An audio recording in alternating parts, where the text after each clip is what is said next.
Wah, kacau bro. Di Indonesia, di bawah kepemimpinan Prabowo Subianto. Nah, dua koruptor baru dibebaskan. Koruptor besar ini bro, Tom Lembong. Dan pelaku gratifikasi Hasto Kristianto, Sekjen PDI, dibebaskan. Benar-benar bebas, luar biasa. Nah, benar kata orang, hukum itu tajam ke bawah, tumpul ke atas. Itu yang terjadi di negara Konoha. Benar-benar kita nih masih dalam jajan bangsa sendiri. Nah bro, Tom Lembong mendapatkan abolisi, ya kan? Biasanya abolisi ini penghapusan proses perkara sebelum dijatuhkan hukuman dan putusan pengadilan. Itu biasanya abolisi. Tapi Tom Lembong ini kan sudah ditetapkan, tapi dia banding. Dia mendapatkan hukuman 4,5 tahun, denda 750 juta. Nah mungkin dianggap ini masalah politik. Apa mungkin karena Tom Lembong ditangkap ini, terus banyak masalah konflik sosial yang dikaitkan dengan Tom Lembong? Atau karena Anies Baswedan kemarin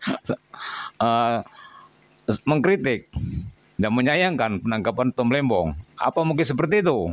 Artinya Prabowo Subianto ya takutlah dengan powerfulnya Anies Baswedan. Bro. Terus Hasto bagaimana? Kena amnesti, dapat amnesti. Penghapusan seluruh akibat hukum dari suatu tindakan pidana yang berdasarkan dan bersifat politis. Nah, berlaku kolektif. Nah, itu biasanya amnesti. Nah, Kristianto ini mungkin ya dianggap di situ juga permasalahannya. Dianggap permasalahan politik. Padahal beliau ini kan sudah bisa dibuktikan dengan fakta. Terbukti bahwa ada proses gratifikasi masalah anggota dewan kemarin itu. Masalah tipu-tipu PAW kemarin itu. Nah, tahulah kalian terkait gratifikasi PAW anggota DPR RI.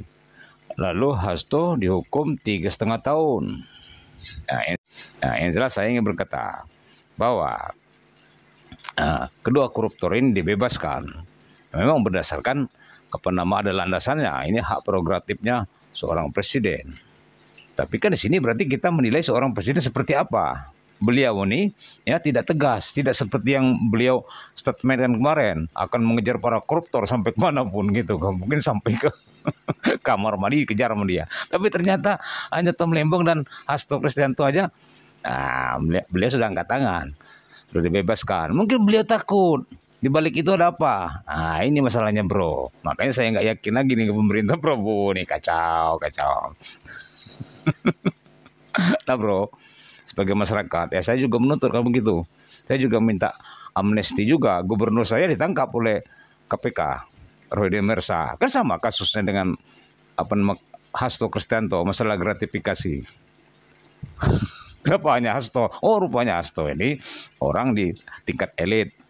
Tingkat Polres Pusat situ rupanya. Oh begitu mungkin bro. Makanya tumpul kalau ke atas. Kalau Gubernur Rohidi Mersa tadi ya gubernur daerah. Ya mungkin kekuatannya enggak sama-sama seperti mereka yang elit di kelas Senayan itu. Nampaknya Rohidi Mersa dijatuhi hukuman yang berat. Coba kalau Rohidi Mersa ini mungkin sekjen Gerindra misal, mungkin ada kejadian seperti itu. bro kacau Konoha. Saya nggak yakin lagi udah dengan hukum Indonesia nih. Dan saya yakin benar kata orang, kata masyarakat, kata netizen, bahwa Indonesia ini memang belum merdeka, maka tidak pantas mengibarkan sangsaka merah putih di 17 Agustus ini. Tapi saya nggak setuju itu.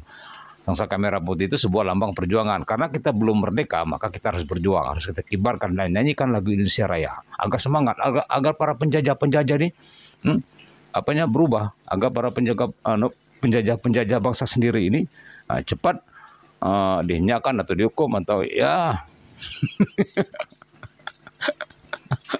tidak hadir lagi sebagai penyelenggara negara.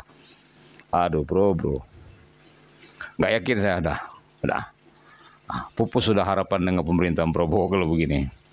Udah kacau, yakin kacau. Pembohong beliau ini kalau mengatakan bahwa akan mengejar para koruptor sampai kemanapun. Pembohong. Udahlah pembohong, udah nggak percaya. Saya sebagai pribadi nggak percaya lagi dengan pemerintahan Prabowo. Lah itu, udah bagus itu. Digantikan udah ada. Kalau periode kedua ya terus terang saya secara pribadi ya nggak bakal mendukung lagi. Kalau dulu kan habis-habisan saya di media sosial bro, memberantem sama pihak sebelah di medsos dengan segala macam dalil. Saya mencari referensi kemana-mana untuk melawan apa namanya Ganjar, Anies Baswedan. Mungkin jangan-jangan nggak bakal ada di abad-abad ini pemerintah Indonesia itu yang bakal benar. Saya yang yakin ada. Karena apa? Peradabannya belum berubah. Peradabannya masih hancur. Jadi revolusi itu memerlukan waktu yang lama. Tingkat dasar rupanya. Guru-guru dulu dibenerin ini.